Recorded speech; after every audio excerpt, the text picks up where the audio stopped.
Recording in progress. Okay. Good morning, everyone. So today's class is the my last class, I guess. So yesterday we have not yesterday Monday we have stopped at the point where the nutritional needs of preschool, the school age children, and the how the growth or development happens in a school age child, and what are the nutrient requirements, as well as some factors involving nutritional uh, the growth as well as the uh, development.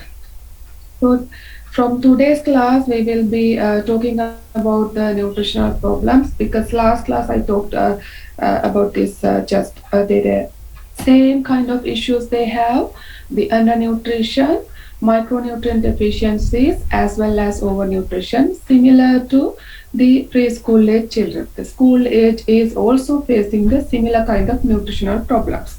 So when I look on the evidences, I found a national evidence which was published in 2017. So I'm going to share it with you. So the document name as nutritional status, dietary practices and patterns of physical activity among school children. So this was done in 2016. If you take the age category, they have targeted age 6 to 12 years. That means nearly grade 1 to grade 6 to 7. So this was a report published by Medical Research Institute Colombo. So this particular study has been conducted with collaboration of UNICEF as well as World Food Program and SDGF. So this document has been attached to your course webpage for extra reading if you prefer. So I will be talking about the findings of this particular study or the national survey. Okay, let me show you the findings. So regarding the nutritional issues, so they have collected nearly more than around 8,000 children at the primary school age level. That means the age category of 6 years to 12 years. Of all children, stunted percentage is 11.5 and severely stunting was reported in 1.6 percentage. If you consider the particular report has looked on little deeper on what may be the reason for this stunting, and they found the prevalence of stunting increased with increasing age and decreased with increasing levels of maternal education. So when the child is growing, the stunting has been reduced, as well as if prevalence of stunting increased with increasing age. So when the age has been increasing, the stunting prevalence has been increased. But when mother's maternal education level increases, the prevalence of stunting has been decreased. So when mothers are educated about some general information, even if they are getting a higher education or up to the O level or A level or degree levels, with their increasing level of education, they have received some kind of more understanding about the good nutrition, healthy meals we guess that may be the reason. So their feeding patterns are different. So it has been helping those mothers to protect their children from or overcome their children from this stunting issue. So the thinness. So if you take that particular BMI for age growth charts, you know that there is a green color median one, and then below the median one there is an orange color. That's the -1 SD line. So just below that one, there is another line goes in red, that is -2 SD, and there is -3 SD also. So if it is between -1 and -2, they are considered as thinness. So if it is between -2 to 3, it is thinness, and if it is it is below than -3, it is known as severe thinness. So thinness percentage is 30.2%, and severe thinness is 9.7%. So let me show you that particular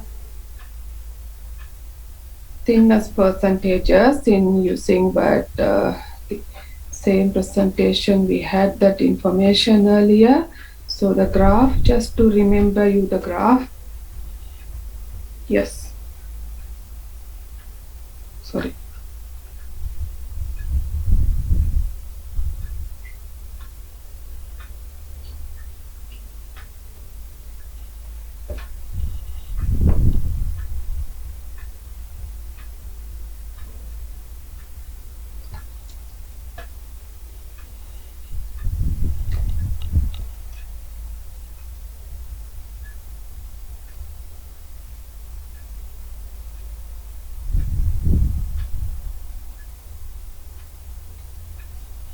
So sharing you this one.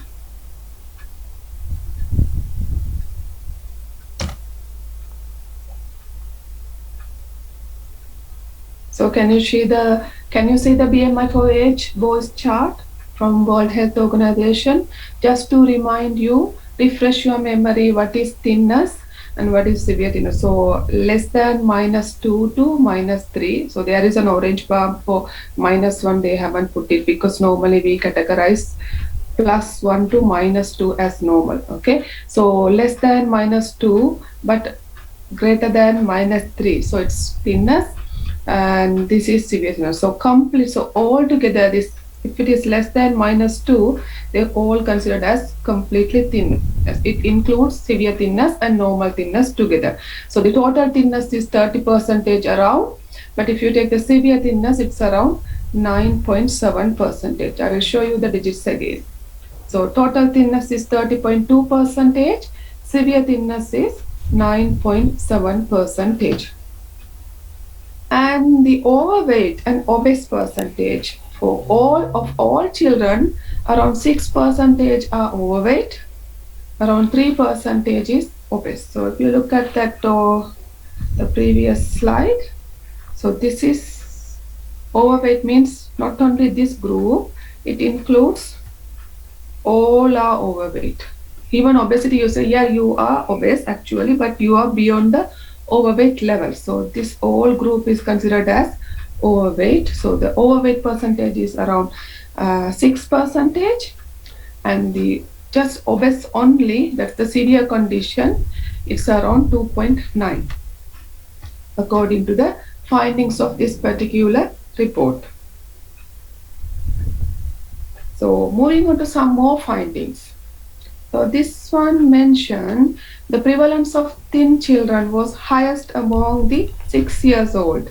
So just the marginally early primary years, the thinness is highly present in the children, and in general showed a decline with increasing age.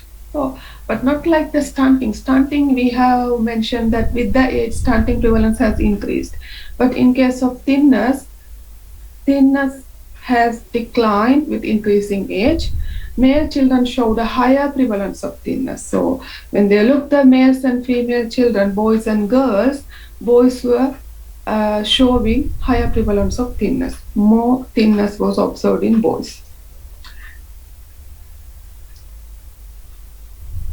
So some more finding. The prevalence of thinness decreased with increasing levels of education. So similar to the stunting, with the education level of mother, even thinness also decreasing. And obesity increased with increasing level of mother. So contradictorily, the prevalence of obesity has increased when mother's education level has increased. So this may be due to not knowing that healthy food. They know that because they have a education. If you explain to those educated mothers, these are the nutritional things and these are the consequences of eating unhealthy foods, and try to make this and this and this, when they are getting good knowledge, they could able to understand what other person tells regarding healthy eating, so they could able to try. But in case of the educated mothers, most of the time we found the result as stunting has decreased, thinness has decreased when mother's education is going up. But in terms of obesity, maybe the mothers are looking for some high fat and high sugar, high oily foods, because mostly educated mothers are working mothers, so they do not have enough time to prepare healthy meals. So this may play a role for this kind of finding. Okay, next one, of the total sample, around 12% were anemic. So, especially this document talk about the growth related, so the BMI related nutritional issue as well as anemia. It's 12.2%. And if you look at the prevalence of anemia, it was highest among the 6-year-old, showing a decline with increasing age up to the 11-year-old. So that's the main finding of this particular study or the report published by MRI. And I wanted to show you how this growth related the nutrition issues are moved from the year 2003 to 2016. So this particular trend, trend chart, the bar chart, showing the trend of the moving of different nutritional issues from the year 2003 to 2016. So if you look at the first set, the stunting prevalences, different years, it was at first in 2003 it was 20.9, but it has been reduced. But you can see in 2016, but it has increased. We don't know why. Okay. And thinness, so it's showing a little bit a similar pattern, but in 2016 again it has increased. And if you look at the overweight and obesity, so actually the initial stages a few decades back, the main issue the Sri Lankan children are facing is the undernutrition. So that's why we had a greater prevalences reported related to stunting and thinness. But we didn't have much reported the overnutrition situation. But nowadays the prevalence is, even though compared to the undernutrition, the reported prevalence is low.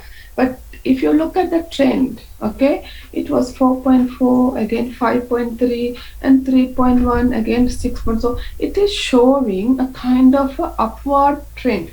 Okay, so it's not showing a medium or a plateau status. It's showing something, it is trying to increase in future. So if you look at the obesity, 1.8, 1.5, 1.6, so it looks like, okay, we are in the same level, but jumping in 2.9, jumping to 2.9 in 2016. So showing some kind of upward trend related to the overnutrition related indicators.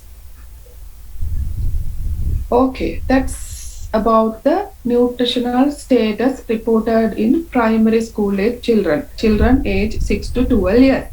So the same document was talking about what kind of food consumption patterns these children are having.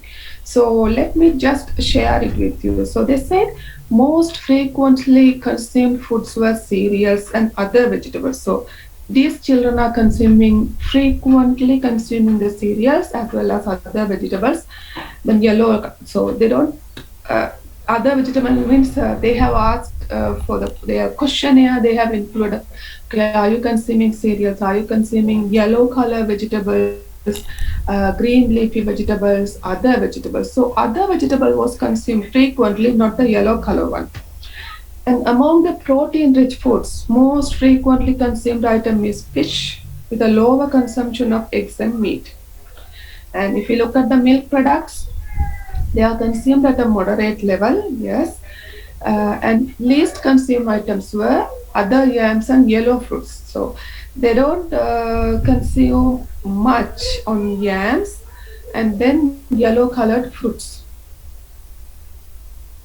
And there is an evidence the consumption of short eats and soft drinks are at a lower level. Okay, it is actually a positive finding regarding this particular age group, while that of oily oily foods and sugary foods, biscuits, cakes are at a relatively high level. So the consumption, they don't consume much of short eats and soft drinks, but they do consume foods or the prepared foods which are rich in oil, sugar, and some processed foods with sugar added. That means, for example, in Sri Lanka, normally biscuits, cakes are the sugar added products. So those food production is relatively high. Food consumption is relatively high. So this is about their food consumption pattern. And today, actually, I wanted to discuss about the uh, breakfast. So before that, I think just showing you that particular report. I don't know whether all of you are very busy, I guess.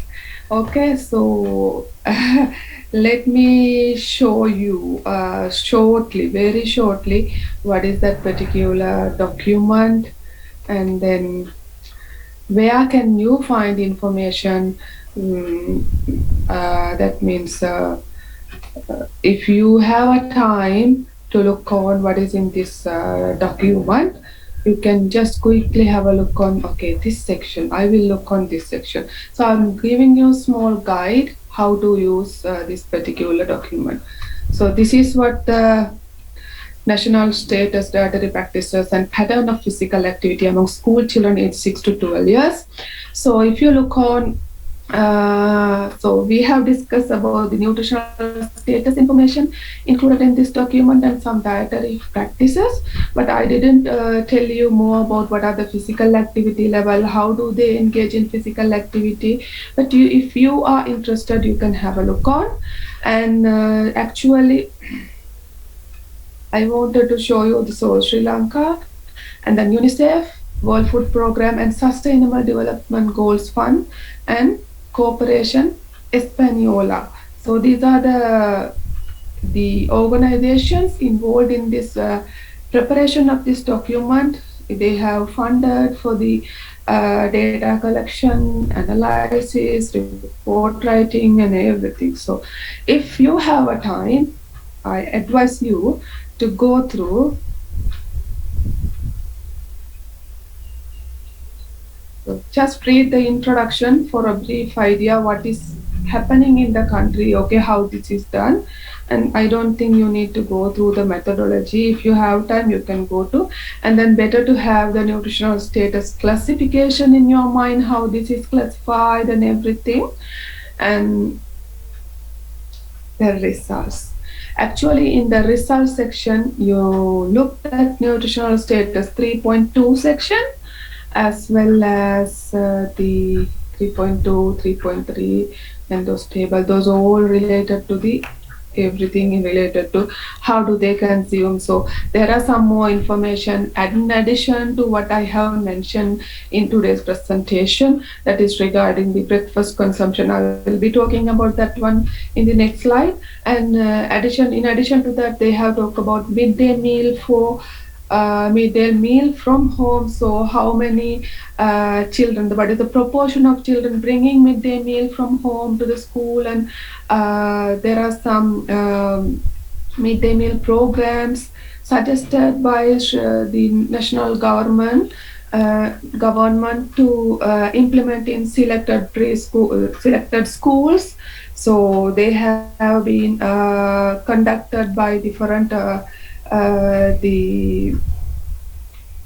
the central government, under the central government, and there are a lot of information related to this. So if you want, you can and then even I have given you the national wide prevalences, so you can have a look on, okay, which province has been recorded this particular the issue as most or which is having the least of this particular issue. The proportion is least in which province. So lot of information you can look on, as well as the consumption of selected food groups. They were talking about, okay, if the child is anemic, what are so that is little too deep, so I don't want to emphasize that. But you can look for the physical activity, how do they engage in different physical activities.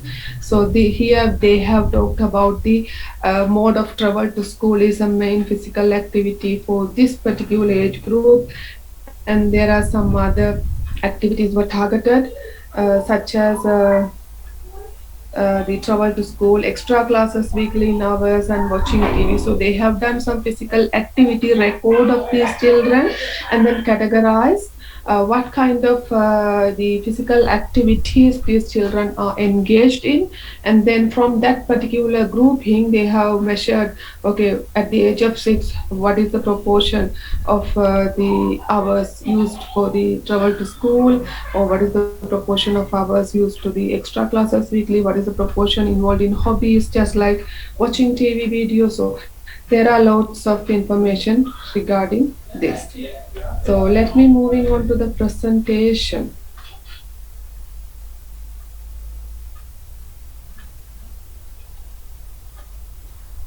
Can you all see the presentation slide? Yes, madam. Yeah. Okay, so this is what I present in this particular document. So I'm going to show you something. Okay, the breakfast consumption. So it has been identified as a major issue for primary school children. Not only primary school children, even it has been reported in preschool age. But actually, the preschool age normally stays in the class or stays in the classroom for nearly if they have started at around 8, they normally release by 11:30, depends on a very short time period. So normally they have some kind of consumption of food at around 9 o'clock at the classroom. So quite they are getting, there is a high prevalence of getting breakfast. But for primary school children, until mostly it is reported, there is an issue that children are missing breakfast.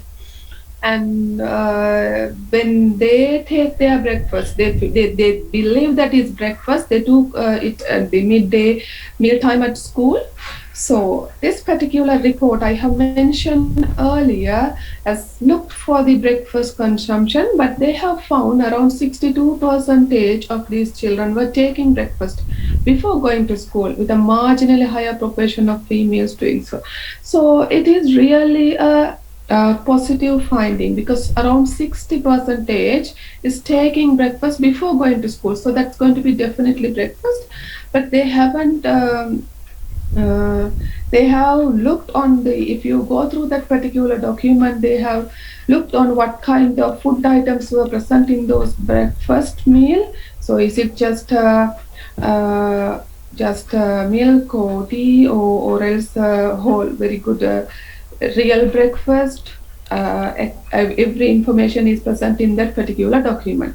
So I didn't focus on that one, but however they have finalized that, okay, 62% is taking breakfast before leaving the school. So mainly females, girls are taking breakfast, and this percentage increase with increasing levels of mothers' education. So everywhere for the health eating and the nutritional status is linked with mothers' education level in our country. So lots of the evidences are supporting this, improving the nutritional status and improving healthy eating behaviors are increasing when the mother's education level increases. Okay, so that is what I was hoping to talk about today's class. Hoping to talk regarding the nutritional issues through today's class. So last class we had a question from a student. So I remember I told him that I will be looking for that one and then give him a correct answer. So every one of you have might have a issue that why these school canteens have a good policy or something, keeping their own healthy nutritious meals in canteens to promote healthy foods. That is actually a very good question, and it has to be, and this issue has been identified and it has been forwarded to the government, and the government has uh, declared a school canteen policy. It was done in 2006. So this is what the school canteen policy document. It is from Ministry of Education as well as the Ministry of Health. So if you look at this, I'm not sure whether this is clear to you. Can you see this school canteen policy, this particular two paragraphs clear? Is it clear for you? Yes, madam. It's Yeah. clear. Yeah. So if you read that one, I'll read it a little louder. The broad aim of the school canteen policy is to optimize the educational performance among school children by improving their nutritional status. So lots of research were done and they found, okay, this has to be changed. If we are going to change a primary school child's healthy behavior or nutritional, improve the nutritional status of primary school children or school children, not only the primary school children, we need to have a very good very standard school canteen policy. It should improve, it should support to improve the educational performance of children by improving their nutrition. So when the child is healthy in terms of physically and mentally, the child can perform very well in the education. So that is what this particular policy has been initiated or implemented. So in this respect, the government has identified the following areas needed focused attention. So they said need for school canteens in all larger schools. So they said, okay, we need to have school canteens in all larger schools when the children count or the number of children are more than 200. And involvement of school community over canteen conduct.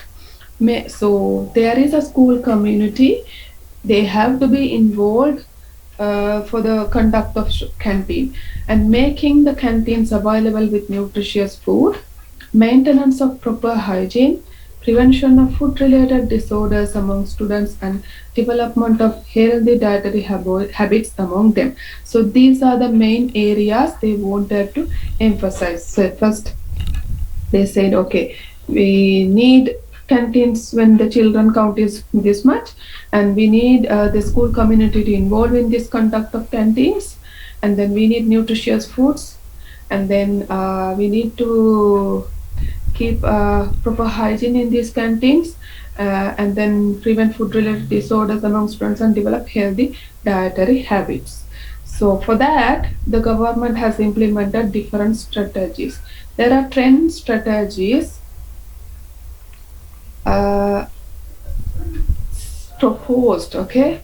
So the measures will be taken to optimize the educational performance and also this other information. So for the first strategy is the government will ensure the right of school children to have nutritious, culturally acceptable food available at a reasonable cost within the school premises. And then ensuring hygiene, as we already talked, and facilitate school children to get their meals during the school hours. And then develop the school canteen as a health promoting center as an integral part of health promoting school. Promote child friendly service provision at school canteens. Allocate necessary funds to improve the facilities of school canteens. Support and strengthen human resource development to improve the quality of services to a level acceptable to the consumer. And the eighth one is build up a regular monitoring system with the participation of relevant officers in both health and education sector in all national, provincial, district, divisional service. Take every opportunity to develop healthy dietary habits among school children by improving their knowledge, attitude, and practices over diet. And then evaluation at national level to assess. So to improve the nutritional status. So as we have mentioned, different areas have focused, and these particular strategies are suggested in the canteen policy to follow to ensure a healthy school age or the healthy nation.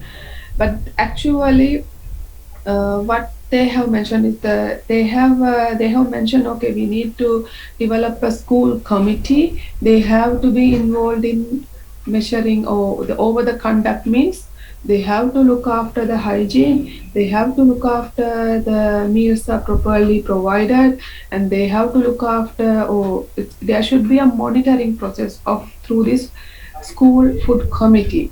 The committee has had a committee should be headed by the principal or deputy principal, and then there are a number of committee members. So at least minimum of six. So they said 6 to 12 members can be done. So mainly the principal, and there should be a teacher in charge, and another teacher, and PHI of that area. So they have mentioned about member of school health society. If there is a school health society, you can put a member of school health society. Environment pioneers team, if there is a environment pioneers team, we can put a member from there. And all boys or girls association we can put. And the school development committee, there should be a member in this group, and head prefect, yes, and member of school consumer circle. So minimum of 6 members out of this listed has to be there to compromise the school food committee, and this committee has to manage or monitor the conduct of the school canteens to provide healthy nutritious meals and hygienic meals. So this is how the policy has been planned, and it has been established, but the implementation is having issue. So if you have a very systematically running school, if the head the principal of this committee, the head of the school food committee is working systematically, everything will be work systematically. The school canteens will be nutritious. I hope so. So somewhere there is an issue nobody is addressing, because honestly, Sri Lanka, what I felt is they think education, education, education. So, however, we have to teach them the knowledge, teach what is mentioned in the textbooks. We don't think beyond that. I don't know why. Okay, and then people think they can teach the lessons, they can teach the discipline, they can teach the the content of the book, and then make a perfect person. So something is lacking in this school curriculum. What I felt, it is not considering the surrounding environment of a child or a school child, and it is not modified according to the child. Okay, so just to give the message, give the textbook, give the content, and this is science, this is maths, so add this one, subtract this one, multiply this one. So it is not what the education is. It has to be enjoyable, then only it will goes into the mind, and then give some kind of effect. So something is missing. So that may be the reason the school food committees are abandoned. Nobody is taking care of school canteens, so nobody is looking at those healthy diets. So if you have looked on some systematically running schools, even the schools which have a great performance related to the academic, the education performances are very high. They said, okay, we have 100 children, 100 students set for the exam, we got 75 percentage or 99 percentage pass rate. So they worried about the learning performance, success rates, only the learning. So I don't know when this will be corrected, when will be this corrected. So this is what I wanted to share with you, just to give you idea. Yeah, things are there, they are on the paper. Okay, the implementation is lacking everywhere. That's there. Even if I share my experience regarding my PhD, I did a the intervention for preschool age children to improve their healthy diet. So we had some discussion with parents and teachers, and then the intervention included the children education, parent education, and children parent teacher combine some activities to give the parents some more messages about children regarding how to manage children, how to give healthy food ideas, how to promote their dietary behaviors, so and so. But what I found is when we look for some evidences, okay, we have to tell this information. The preschool curriculum has to include some kind of exposure to children with interaction with the teacher as well as parent in some sessions to improve understand some food, identify some food, and then understand the healthiness of some foods and everything. When we looked on some policies or the preschool related policies, the document is there. The the government has implemented some policies for early childhood development. This has to be this, and the preschools has to follow these methods, and the parents has to be involved, and parents messages has to be considered. Everything is there, but nobody is following. I don't know why. So that is a main issue I found when I was doing my higher studies. So it is very difficult to modify this the already set minds. They have set minds. They think that conducting a preschool is an easy task. They think, okay, if we have 5 6 children, we can do, okay, we can teach the alphabets, we can teach some songs, we can teach something like. So there should be something more has to be added to this children's minds to improve something. So if we are just giving some how to write, how to read, how to do this and that, the very minor things only, the our focus is narrowed. How can we expect a beyond box thinking person in future? So we will definitely end up with the same kind of governments. Time to time into both sides are moving here and there. Everyone will be voting without thinking any reason, because nobody have an open mind to think why do we vote, to whom we do we vote, what are the benefits. So I'm not talking about self benefits, for the country benefits. That's the reason. So if you are just focused narrowly to the child, to okay, you have to success, you have to do this, you have to do this, that person will, when he become an adult, definitely he will be thinking about, yes, what should I get? Am I going to get a job if I vote to this person? Is my wife is going to get a job? Is my child is going to get a good school? So selfish, they are molding selfish to this curriculum. So I really hate this curriculum. I don't know when this will change. So that's all about today's class. Actually, today we have a small time, 1 hour. So we had to cover a short part left over from the previous class. So if you have any questions related to the school age children's diet and everything, the dietary requirements and their nutritional issues, the growth and development, you can ask.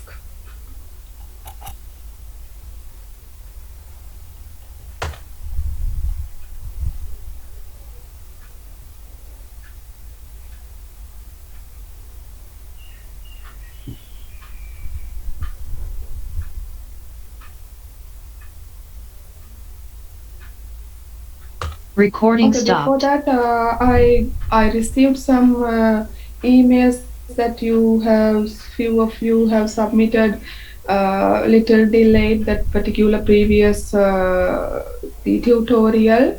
So I checked with that submissions, and we received around 74 or something out of 83 students in this class. So is there anybody still need to submit? Still waiting for submission? Or have you all submitted?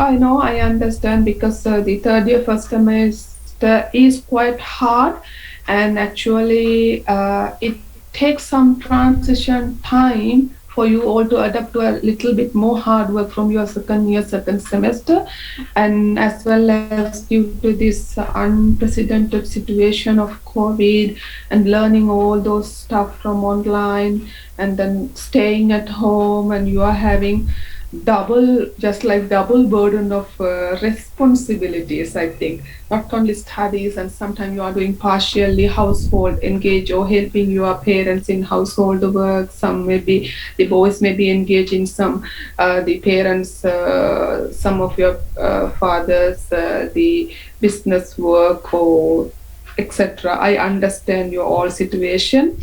So if you are struggling submission, uh, and if you haven't submitted today morning, that's okay. I accepted all your excuses, and I think I can extend the time until today afternoon 6 p.m.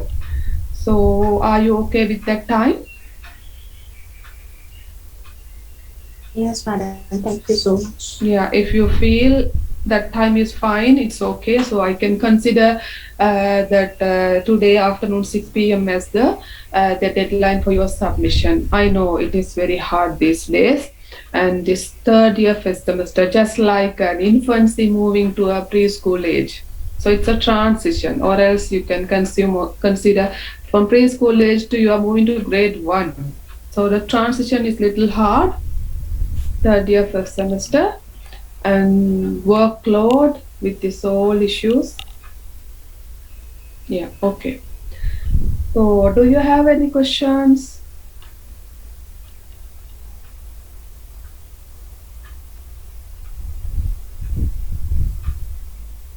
So actually we plan to have a tutorial related to this class, but maybe we are running out of time. So we will have it if in case in future if there is a 1 hour slot available, we will have a tutorial. It will be not a submission based, okay, on class tutorial. So not to worry, okay. So don't worry about it. Recording in progress. So if you don't have any questions, we can wind up the class. So if you have anything to ask, please contact Miss Madhushika related to these sections, and she will forward me those questions. Then we can have some discussion if in case we have time left before your semester finishes.